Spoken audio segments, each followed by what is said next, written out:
Hello friends, welcome back to our channel. Friends, ఈ వీడియోలో మనం ఈరోజు అన్ని న్యూస్ పేపర్లో వచ్చినటువంటి ఇంపార్టెంట్ ఎడ్యుకేషన్ అప్డేట్స్తో పాటు చాలా ముఖ్యమైనటువంటి కరెంట్ అఫైర్స్ కూడా రావడం జరిగింది. సో వాటన్నిటి గురించి వన్ బై వన్ ఈ వీడియోలో అయితే చూద్దాం. సో వీడియో చూస్తున్న ప్రతి ఒక్కరు వీడియోని ఖచ్చితంగా లైక్ చేయండి. డైలీ 1 to 2 hours వర్క్ చేసి దాదాపుగా 8 న్యూస్ పేపర్స్ చదివి మీకు ఇన్ఫర్మేషన్ అందించడం జరుగుతుంది. చాలామంది మన వీడియోస్ను ఫాలో అవుతున్నారు కానీ లైక్ చేయట్లేదు. ఖచ్చితంగా లైక్ చేయండి. ఈ వీడియోకి అయితే నేను 1000 లైక్స్ ఎక్స్పెక్ట్ చేస్తున్నాను. సో ఇది ఎవరికైతే యూజ్ ఉంటుందో వారికి షేర్ చేయండి. అదేవిధంగా సబ్స్క్రైబ్ చేసుకొని చూడండి. రెగ్యులర్గా మీకు జాబ్ అప్డేట్స్ అంతాయి. మన ఛానల్ యొక్క టెలిగ్రామ్ గ్రూప్లో కూడా జాయిన్ కాండి. దాంట్లో కూడా రెగ్యులర్గా జాబ్ అప్డేట్ షేర్ చేస్తున్నాను. మీకు చాలా యూజ్ ఉంటుంది. కంపల్సరీ ఆ గ్రూప్లో అయితే జాయిన్ కాండి. ఫ్రెండ్స్, మన ఛానల్ ద్వారా గ్రూప్ 4కి సంబంధించినటువంటి ఫుల్ వీడియో కోర్సు జస్ట్ 500 రూపీస్కే 6 months వ్యాలిడీతో అయితే అందిస్తున్నాం. పేపర్ 1 అండ్ పేపర్ 2కి సంబంధించినటువంటి కంప్లీట్ కోర్స్ మన యాప్లో అయితే ఉంది. ఒకసారి యాప్ డౌన్లోడ్ చేసుకుని అక్కడ శాంపిల్ క్లాసెస్ ఉంటాయి. విన్న తర్వాత నచ్చితే కోర్స్ అయితే తీసుకోండి. దాంతోపాటుగా కరెంట్ అఫైర్స్ పీడిఎఫ్ కూడా పర్ మంత్కు 20 రూపీస్ చొప్పున చెల్లించి మీరు పీడిఎఫ్స్ అయితే పొందవచ్చు.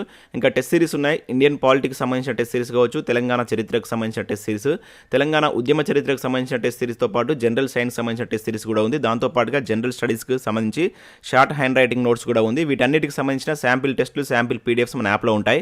చెక్ చేసిన తర్వాత నచ్చితే దానికి సంబంధించిన కోర్స్ అయితే తీసుకోండి. దాంతోపాటుగా ప్రతిరోజు మేము మనకు కంటెంట్ కూడా అప్లోడ్ చేస్తున్నాం. రాబోయేటువంటి అన్ని నోటిఫికేషన్లకు యూజ్ అయ్యేటువంటి సబ్జెక్టులకు సంబంధించిన వీడియోస్ కూడా అప్లోడ్ చేస్తున్నాం. ఒకసారి అయితే మీరు ప్లేలిస్ట్కి వెళ్ళి చూడండి. నచ్చితే వాటికి సంబంధించిన వీడియోస్ అయితే ఫాలో కండి.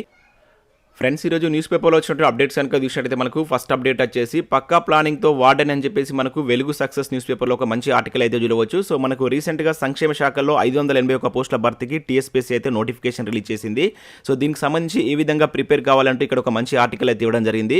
సో దీనికి సంబంధించి మనకు 2 పేపర్స్లో అయితే TSPSC ఎగ్జామ్ కండక్ట్ చేస్తుంది. పేపర్ 1 వచ్చేసి మనకు జనరల్ స్టడీస్ ఉంటుంది. పేపర్ 2 వచ్చేసి ఎడ్యుకేషన్ అని చెప్పేసి 150 మార్క్స్, టోటల్గా 300 మార్క్స్ అయితే ఎగ్జామ్ అయితే ఉంటుంది. అయితే ఈ నేపథ్యంలో వీటికి సంబంధించి అర్హతలు ఏంటి, సో ఏ విధంగా ప్రిపేర్ కావాలంటే కంప్లీట్ డీటెయిల్స్ తోటి ఒక మంచి ఆర్టికల్ అయితే ఇచ్చారు. సో పూర్తి నోటిఫికేషన్ కూడా మనకు TSPSC వెబ్సైట్లో అయితే అందుబాటులో ఉంది. చాలా మంది ఎడ్యుకేషన్ క్వాలిఫికేషన్ సంబంధించి కొన్ని డౌట్స్ అయితే అడిగారు. సో లాస్ట్ టైం మనకు DEDతో కూడా కొన్ని పోస్టులకు దీనిలో అవకాశం ఉండేది. కాకపోతే ఈసారి గ్రాడ్యుయేషన్ ప్లస్ BED వారికి అవకాశం ఇవ్వడం జరిగింది. దాంతోపాటుగా మనకు పేపర్ 2లో కూడా సిలబస్ అయితే కొంత చేంజ్ చేశారు. ఒకసారి మీరు కంప్లీట్గా చూడండి. పేపర్ 1లో మనకు జనరల్ స్టడీస్లో 1-2 టాపిక్స్లో కొంత తేడా ఉంది, కానీ పేపర్ 2లో చాలా టాపిక్స్ అయితే చేంజ్ చేశారు. సో ఎవరైతే ఈ వార్డెన్ ఉద్యోగాలకు ప్రిపేర్ కావాలనుకున్న అభ్యర్థులు కంప్లీట్గా సిలబస్ చూసిన తర్వాత మీ ప్రిపరేషన్ స్టార్ట్ చేయండి. దాంతోపాటుగా ఇక్కడ ఇచ్చినటువంటి ఆర్టికల్ కూడా చదవండి. దీనిలో కూడా మంచి డీటెయిల్స్ అయితే ఇవ్వడం జరిగింది. సో అర్హతలు ఏంటి, ఆ విధంగా మనకి ఇక్కడ పేపర్ 1 అండ్ పేపర్ 2లో ఉండేటువంటి సిలబస్లో ఉండేటువంటి మార్పులు ఏంటి అనేటువంటి డీటెయిల్స్ కూడా ఇక్కడ ఇచ్చారు. సో దీనికి సంబంధించినటువంటి పేపర్ క్లిప్ కూడా నేను మన టెలిగ్రామ్లో షేర్ చేస్తాను. మీరు టెలిగ్రామ్లో కూడా జాయిన్ కండి.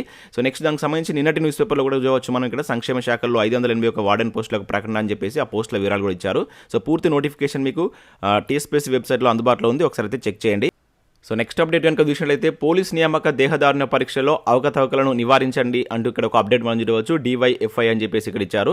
సో ఇక్కడ ఇన్ఫర్మేషన్ కనుక చూసినట్లయితే రాష్ట్ర ప్రభుత్వం పోలీస్ కానిస్టేబుల్ SI ఉద్యోగాలకు సంబంధించి నిర్వహిస్తున్నటువంటి దేహదారుణ పరీక్షల్లో లోపాలను, అవకతవకలను నివారించాలని DYFI రాష్ట్ర అధ్యక్షుడు కార్యదర్శులు కోట రమేష్, అదేవిధంగా అనగంటి వెంకటేష్ ప్రభుత్వాన్ని డిమాండ్ చేశారంటే ఇక్కడ చూడవచ్చు. సో పోలీస్ నియామక ఈవెంట్లో జరుగుతున్నటువంటి లోపాలను సవరించాలంటూ శనివారం DYFI రాష్ట్ర కమిటీ ఆధ్వర్యంలో సుందరయ్య పార్క్ వద్ద నిరసన కార్యక్రమాన్ని నిర్వహించారు. సో ఈ సందర్భంగా వారు మాట్లాడుతూ రాష్ట్ర ప్రభుత్వం లాంగ్ జంప్ దూరాన్ని 3.8 మీటర్ల నుంచి 4 మీటర్లకు పెంచడంతో అనేక మంది అభ్యర్థులు నష్టపోతున్నారని చెప్పారు. సో అదేవిధంగా ఎత్తు కొలతలు డిజిటల్ పద్ధతి ద్వారా తీసుకోవడంతో సాంకేతిక లోపం వల్ల చాలా మంది అభ్యర్థులు అర్హత కోల్పోతున్నారని అన్నారు. సో పరుగులో అర్హత సాధించినటువంటి అభ్యర్థులకు సివిల్ కావచ్చు, కమ్యూనికేషన్, ఫైర్, జైల్, ఎక్సైజ్ విభాగాల్లో మెయిన్స్కు అవకాశం కల్పించాలని కోరారు. సో లాంగ్ జంప్లో ఆన్ ద లైన్ జంప్ను అనుమతించాలని కూడా అన్నట్లు ఇక్కడ ఒక అప్డేట్ అయితే మనం చూడవచ్చు. సో డిజిటల్ విధానాన్ని తీసివేసి పాత పద్ధతిలోనే మాన్యువల్గా అభ్యర్థుల యొక్క ఎత్తు తీసుకోవాలని చెప్పేసి డిమాండ్ చేసినట్టుగా ఇక్కడ చూడవచ్చు.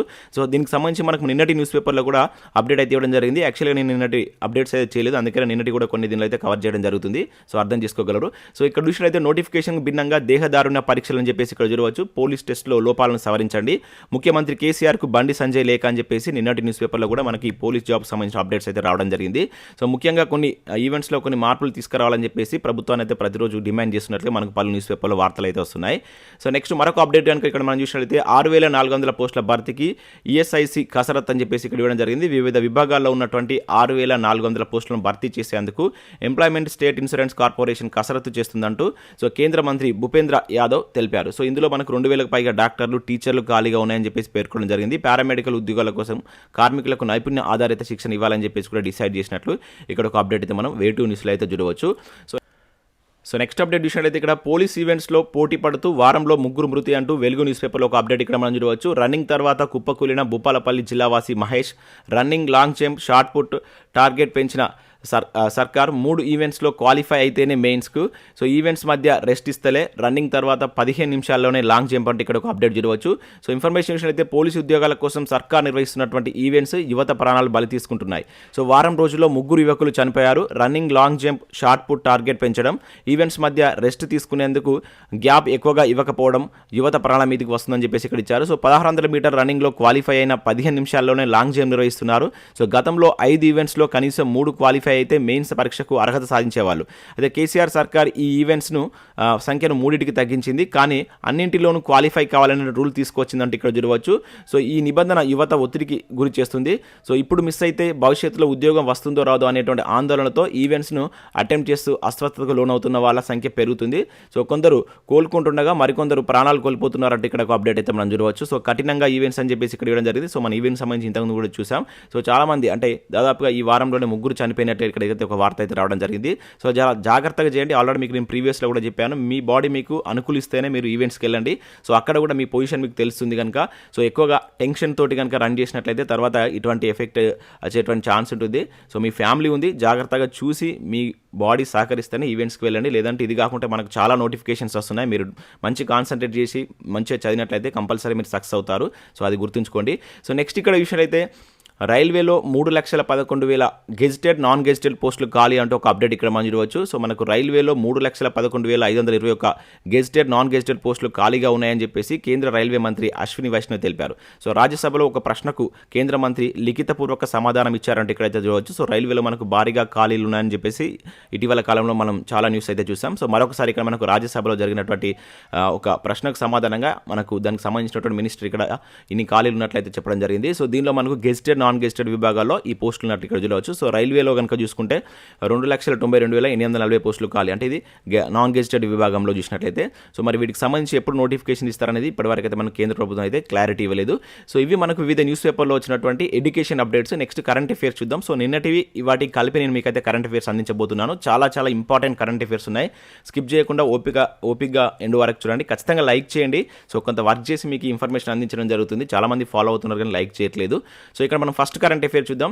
భాషా శ్వాస ఒకటే అంటే ఇక్కడ ఒక అప్డేట్ చూడవచ్చు. ఇది నిన్నటి ఈనాడు న్యూస్ పేపర్లో వచ్చినటువంటి అప్డేట్. సో మనకు విజయవాడలో ఘనంగా ప్రపంచ తెలుగు రచయితల మహాసభలు అయితే ప్రారంభం కావడం జరిగింది. సో గుర్తుంచుకోండి, ఇవి ఎన్నోవి అంటే 5వ ప్రపంచ తెలుగు రచయితల మహాసభలు. సో ఎక్కడ ప్రారంభమే అని చెప్పేసి అడిగితే మనకు తెలుగు రాష్ట్రాలు కనుక ఇంపార్టెంట్. విజయవాడలో సో 2 days బ్యాక్ అయితే స్టార్ట్ చేశారు. దీన్ని మనకు వెంకయ్య నాయుడు మాజీ ఉపరాష్ట్రపతి దీన్ని అయితే స్టార్ట్ చేయడం జరిగింది. సో 4వ ప్రపంచ రచయితల తెలుగు మహాసభలు ఎక్కడ జరిగాయి అనేది కింద నాకు కామెంట్ రూపంలో తెలియజేయండి ప్రతి ఒక్కరు. సో ఇది ఏదైతే ఈ స్టార్ట్ అయినటువంటి సందర్భంలో మనకు అక్కడ గమ్యం గమనం అనేటువంటి పుస్తకాన్ని కూడా సుప్రీంకోర్టు మనకు మాజీ ప్రధాన న్యాయమూర్తి అయినటువంటి జస్టిస్ ఎన్వి రమణ దాన్ని అయితే అక్కడ స్టార్ట్ చేయడం జరిగింది. పుస్తకాన్ని అయితే ఆవిష్కరించడం జరిగింది. సో ఇక్కడ ఈ పుస్తకం గుర్తుంచుకోండి, గమ్యం గమనం అనే పుస్తకాన్ని రీసెంట్గా ఎన్వి రమణ ఎక్కడి నుంచి ఆవిష్కరించారని చెప్పేసి అడగడానికి ఛాన్స్ ఉంటుంది. సో మనకి ఏదైతే ప్రపంచ రచయితల తెలుగు మహాసభలు విజయవాడలో ప్రారంభమయ్యాయి కదా, సో దాన్ని పురస్కరించుకొని ఈ బుక్ను కూడా రిలీజ్ చేశారు. సో నెక్స్ట్ కరెంట్ అఫేర్ కనుక చూసినట్లయితే భారత్ బయోటెక్ నాసికా టీకా అని చెప్పేసి ఒక ఇంపార్టెంట్ కరెంట్ అఫేర్ అయితే ఇక్కడ మనం చూడవచ్చు. బూస్టర్ డోస్గా 18 ఏళ్ళు పైబడిన వారికి అందించేందుకు కేంద్రం అనుమతి, ప్రస్తుతానికి ప్రైవేట్ ఆసుపత్రుల్లో అందుబాటు అని చెప్పేసి ఇక్కడ మనం చూడవచ్చు. సో యాక్చువల్గా దీనికి సంబంధించి మనకు గతంలోనే అంటే నవంబర్లోనే మనకు భారత ఔషధ నియంత్రణ జనరల్ ఉంటుంది కదా, సో దీనికి సంబంధించి ఆమోద ముద్ర అయితే వేసింది. అయితే ప్రజెంట్ దీన్ని వినియోగించుకునేందుకు కేంద్ర ప్రభుత్వం అయితే అనుమతులు జారీ చేసింది. అయితే ఈ నేపథ్యంలో మనం కరెంట్ అఫేర్స్ కోణంలో ఇక్కడ ఏం గుర్తుంచుకోవాలంటే, సో దీన్ని తయారు చేసినటువంటి సంస్థ ఏంటని చెప్పేసి డైరెక్ట్ ఆడడానికి ఛాన్స్ ఉంటుంది. ఇది మొట్టమొదటి అన్నమాట, మనకేంటంటే ముక్కు ద్వారా వేసేటువంటి మొట్టమొదటి టీకా అన్నమాట. సో ఇది మనకు భారత్ బయోటెక్ అయితే అభివృద్ధి చేయడం జరిగింది. ఇది మనకు హైదరాబాద్లో దీని సంస్థ అయితే ఉంది. అయితే ఇక్కడ దీనికి సంబంధించినటువంటి నేమ్ కూడా చాలా ఇంపార్టెంట్, BBV154 అనేటువంటి దీన్ని పిలుస్తున్నారు. అదేవిధంగా దీని యొక్క బ్రాండ్ నేమ్ వచ్చేసి ఇంకోవాక్, ఇది ఇంపార్టెంట్ అండి, ఇంకోవాక్ గుర్తుంచుకోండి. అదేవిధంగా సో BBV154 అనేటువంటి పేరుతో దీన్ని పిలవడం జరుగుతుంది. ఇది ఏంటంటే మనకు బూస్టర్ డోస్ ఆల్రెడీ 2 doses తీసుకుంటారు కదా, అది కోవిషీల్డ్ కావచ్చు, కోవాక్సిన్ తీసుకున్నటువంటి వాళ్ళకు 3వ డోస్ కింద దీన్ని వేయడానికి మనకు ప్రభుత్వం అయితే అనుమతులు జారీ చేసినట్లుగా ఇక్కడ ఒక ఇంపార్టెంట్ కరెంట్ అఫేర్ అయితే మనం గుర్తుంచుకోవాల్సి అయితే ఉంటుంది. అదేవిధంగా నేను మనకు IPLకి సంబంధించి వేలంపాట అయితే కంప్లీట్ కావడం జరిగింది. సో వివిధ క్రికెటర్లను ఆయా జట్లు అయితే కొనుగోలు చేయడం జరిగింది. దానిలో మనకు కొన్ని రికార్డ్స్ అయితే ఇక్కడ చూడవచ్చు. సో ఐపీఎల్ చరిత్రలోనే శామ్ కరణ్కు అత్యధికంగా ధర 18.5 కోట్లతో సొంతం చేసుకున్నటువంటి పంజాబ్. సో ఇక్కడ గుర్తుంచుకోండి, ఈ టీంను గుర్తుంచుకోండి అండ్ ఆ ప్లేయర్. సో శామ్ కరణ్ మనకు ఇంగ్లాండ్కి సంబంధించిన వ్యక్తి. రీసెంట్గా మనకు ఇంగ్లాండ్ T20 వరల్డ్ కప్ కూడా గెలుచుకుంది. దానిలో ప్రముఖ పాత్ర పోషించినటువంటి వ్యక్తి and man of the series కూడా అందుకున్నటువంటి వ్యక్తి కింద మనం గుర్తుంచుకోవాల్సి ఉంది. అదేవిధంగా మనకు నెక్స్ట్ ఇక్కడ క్యామరూన్. సో మన క్యామరూన్ గ్రీన్, ఇతను ఆస్ట్రేలియాకి సంబంధించినటువంటి ఆల్రౌండర్. సో ఇతన్ని కూడా మనకు 17.5 కోట్ల పెట్టి ముంబై అయితే దక్కించుకోవడం జరిగింది. అదేవిధంగా స్ట్రోక్స్ కావచ్చు అండ్ పూరన్కు 16 కోట్లతోటి వివిధ జట్లు అయితే ఇక్కడ మనకు సొంతం చేసుకోవడం జరిగింది. ముఖ్యంగా ఇక్కడ అత్యధికంగా ధర పలికినటువంటి ఐపీఎల్ చరిత్రలోనే మనకింత అంటే 18.5 crores తోటి ఒక వ్యక్తిని కొనుగోలు చేయడం అనేది ఇదే ఫస్ట్ టైం అనమాట. సో దీన్ని గుర్తుంచుకోండి. ఇక్కడ మనం చూసినట్లయితే ఇక్కడ వాళ్ళ యొక్క శామ్ కరణ్ మనకి 18.5 పంజాబ్ టీం, అదేవిధంగా క్యామరన్ గ్రీన్ వచ్చేసి 17 ముంబై అని చెప్పేసి, బెన్ స్ట్రోక్స్ వచ్చేసి 16.25 అని చెప్పేసి ఇట్లా దీని ఒక స్క్రీన్ షాట్ అయితే తీసుకొని డైరెక్ట్గా ఆడడానికి ఛాన్స్ ఉంటుంది. చాలా ఇంపార్టెంట్. సో నెక్స్ట్ మరొక కరెంట్ అఫేర్ కనుక చూసినట్లయితే మనిషి ప్రమేయం లేకుండానే మారడింపు అని చెప్పేసి ఇక్కడ చూడవచ్చు. అత్యాధునిక సాంకేతికతో హల్దియాలో పారావైల్డ్ మిల్లు. సో పొట్టు నుంచి 31 మెగావాట్ల విద్యుత్ ఉత్పత్తి. తెలంగాణలో ఇదే మొదటిదని చెప్పేసి ఇక్కడ ఒక ఇంపార్టెంట్ కరెంట్ అఫేర్ అయితే చూడవచ్చు. సో మనకు నల్గొండ జిల్లా హల్దియాలో సో మనకు అత్యాధునిక టెక్నాలజీతోటి ఒక పారాబాయిల్డ్ రైస్ మిల్ అయితే అందుబాటులోకి రావడం జరిగింది. జనరల్గా మనం రైస్ మిల్ అంటే చాలా డస్ట్ పార్టికల్స్ ఎక్కువగా మనకు అది నడుస్తున్నప్పుడు అయితే వస్తుంది. అటువంటిది దుమ్ము ధూళి వెలువటువంటి వ్యర్థాలు అనేటువంటి లేకుండా చాలా టెక్నాలజీతోటి ఒక రైస్ మిల్ మనకు తెలంగాణలో మొట్టమొదటిసారిగా అయితే అందుబాటులోకి రావడం జరిగింది. సో ఇది మనకి ఎక్కడంటే నల్గొండలో ఉన్నటువంటి హల్దియాలో. సో దీని పేరు కనుక చూసినట్లయితే మనకు వజ్రతేజ రైస్ క్లస్టర్ అనే పేరుతోటి దీన్ని నిర్మాణం చేశారు. దాదాపుగా 100 కోట్లతోటి చేయడం జరిగింది. దీని యొక్క ఇంపార్టెన్స్ ఏంటంటే ఇక్కడ దాని నుంచి వెలువడేటువంటి పొట్టుతోటి కూడా దాదాపు 31 మెగావాట్ల విద్యుత్తును కూడా ఉత్పత్తి చేసేటువంటి టెక్నాలజీ అయితే దీనిలో అభివృద్ధి చేయడం జరిగింది. చాలా ఇంపార్టెంట్. ఇటువంటి మనకు తెలంగాణలో ఫస్ట్ కనుక డైరెక్ట్ ఆడడానికి ఛాన్స్ ఉంటుంది. సో 17 ఎకరాల్లో 100 కోట్ల వ్యయంతో దీని అయితే తీసుకురావడం జరిగింది అనమాట. సో నెక్స్ట్ చూసిన అయితే ఇక్కడ మనకు ఉచితంగా ఆహార ధాన్యాలు అంటూ చూడవచ్చు. ఇది కూడా మనకు నిన్న న్యూస్ పేపర్లో వచ్చినటువంటి ఇంపార్టెంట్ కరెంట్ అఫేర్ది. సో ఏడాది పాటు 81.35 కోట్ల మందికి లబ్ధి, కేంద్ర మంత్రివర్గం నిర్ణయం అని చెప్పి చూడవచ్చు. సో సబ్సిడీ భారం 2 కోట్లు అండ్ పూర్తిగా భరించినటువంటి కేంద్రం. సో మనకి ఏదైతే గరీబ్ కళ్యాణ్ అన్న యోజన కింద కేంద్ర ప్రభుత్వం మనకి ఈ పథకాన్ని అయితే అంతకుముందు కోవిడ్ నుంచి అయితే ప్రారంభించింది. అయితే దీన్ని మరొక 1 year పాటు పొడిగిస్తున్నట్లు మనకు నిన్న కేంద్ర క్యాబినెట్ అయితే నిర్ణయం తీసుకోవడం జరిగింది. సో ఎంతవరకు పొడిగించిందని చెప్పేసి ఇక్కడ మనం అడగడం ఛాన్స్ ఉంటుంది. గుర్తుంచుకోండి, చాలా ఇంపార్టెంట్. డైరెక్ట్ అడుగుతాడు ఇటువంటి బిట్స్. నాకు ఆల్రెడీ మనకు ప్రీవియస్లో అడిగిన సందర్భాలు కూడా ఉన్నాయి. అండ్ నెక్స్ట్ చూసినట్లయితే ఇక్కడ లంక పోలీసులకు 125 భారత వాహనాలను చూడవచ్చు. సో ఇక్కడ చూసినట్లయితే పాత వాహనాలు మూలపడి ఆర్థిక సంక్షేమంలో కొత్త వాహనాలు కొనలేకపోతున్నటువంటి శ్రీలంక పోలీస్ శాఖకు భారత్ 125 మహేంద్ర వాహనాలను ఇచ్చినట్లు ఇక్కడ ఒక అప్డేట్ అయితే చూడవచ్చు. సో ఇటువంటి కూడా అడుగుతాడు. సో రీసెంట్గా ఏ దేశ పోలీస్ వ్యవస్థకు భారత్ కొన్ని వాహనాలను ఇచ్చిందని చెప్పేసి అడగడానికి ఛాన్స్ ఉంటుంది. సో శ్రీలంక అని చెప్పేసి గుర్తుంచుకొని 125 భారత వాహనాలు పోలీస్ వ్యవస్థకు అయితే సమర్పించడం జరిగింది. నెక్స్ట్ చూసినట్లయితే ఇక్కడ మనకు విశాఖలో G20 దేశాల యొక్క సన్నాహక సదస్సు అనేటువంటిది మనకు నెక్స్ట్ ఇయర్ మార్చ్ 28-29 తేదీలో నిర్వహించనున్నారు. సో వచ్చే ఏడాది మార్చి 28-29 తేదీలో మనకు విశాఖ కేంద్రంగా G20 దేశాల యొక్క సన్నాహక సదస్సు అయితే నిర్వహించనున్నారు. సో ఈ మేరకు రాష్ట్ర ప్రభుత్వం ఉత్తర్వులు జారీ చేసినట్లు ఇక్కడ చూడవచ్చు. సో మనకు నెక్స్ట్ ఇయర్ మనకు G20 మన దగ్గర జరుగుతుంది కనుక రానున్నటువంటి కాంపిటేటివ్ ఎగ్జామ్లో మనం G20 బేస్లో ఒక క్వశ్చన్ కంపల్సరీ చూడవచ్చు. సో దీనిలో ఉన్న దేశాల సంఖ్య కావచ్చు, ఇది ఎప్పుడు ఎస్టాబ్లిష్ అయింది, ఇవన్నీ కంపల్సరీ చూసుకోండి. సో G20 మనకి ఎప్పుడు ఫామ్ అయింది అనేది కింద కామెంట్ చేయండి. సో కంపల్సరీ దానికి సంబంధించిన కంప్లీట్ డీటెయిల్ చూసేటువంటి ప్రయత్నం చేయండి. సో నెక్స్ట్ చూసినది ఇక్కడ మనకు ఐఏఎఫ్ పైలట్ ఆఫీసర్గా ఎస్సీ గురుకుల విద్యార్థి అని చెప్పేసి చూడవచ్చు. సో మనకు తెలంగాణ ఎస్సీ గురుకుల సైనిక స్కూల్ విద్యార్థి ఆవుల ఉమాకాంత్ ఇండియన్ ఎయిర్ ఫోర్స్లో పైలట్ ఆఫీసర్గా ఎంపికయ్యారు. సో పూణేలో ఉన్నటువంటి నేషనల్ డిఫెన్స్ అకాడమీలో చేరేందుకు సిద్ధమైనటువంటి ఆయన డిసెంబర్ నుంచి ఐఏఎఫ్ పైలట్ అధికారిగా శిక్షణ తీసుకోబోతున్నారు. సో ఇక్కడ దీనికి సంబంధించి మనకి ఇతను తెలంగాణలో సెకండ్ పర్సన్ అనమాట. సో కరీంనగర్ జిల్లాలో ఉన్నటువంటి రుక్మాపూర్ ఎస్సీ గురుకుల సైనిక స్కూల్కి చెందినటువంటి ఉమాకాంత్ సో ఎన్డీఏలో చేరినటువంటి 2వ విద్యార్థిగా నిలిచారు. చాలా ఇంపార్టెంట్. సో రీసెంట్గా మనకు ఒక ముస్లిం మహిళా పైలట్ సంబంధించి కూడా నేను 2 days బ్యాక్ అయితే చెప్పడం జరిగింది. దానికి సంబంధించిన ఇంపార్టెన్స్ ఏంటి, ఆ వివరాలు ఏంటనేది కింద కామెంట్ చేసేటువంటి ప్రయత్నం చేయండి. 2 days బ్యాక్ కూడా మనం చూసాం.